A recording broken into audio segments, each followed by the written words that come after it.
My name's John Currier, and I build guitars. I'm a luthier here in Stevens Point.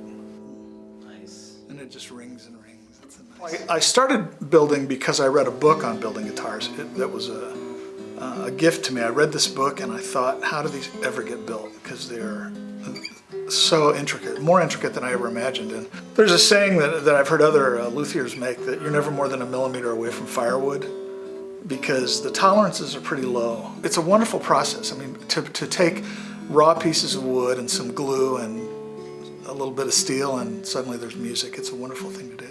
When somebody comes into a music store, what attracts them first is the look. They look at a guitar and say, that's pretty, I'm gonna see what that's about. And they'll grab it, and then it's, how does it feel in your hand?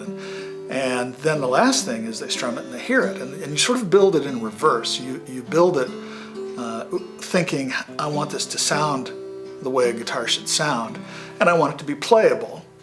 And then the last thing you do is put the finish on it and make it look nice. The business is not just building guitars. I also do repairs and restorations.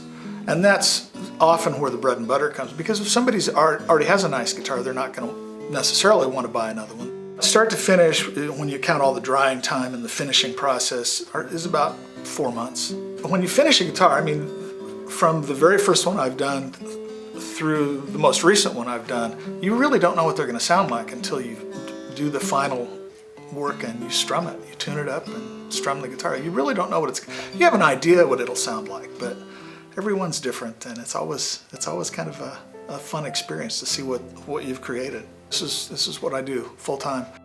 My name is John Currier, and I'm part of the creative industry.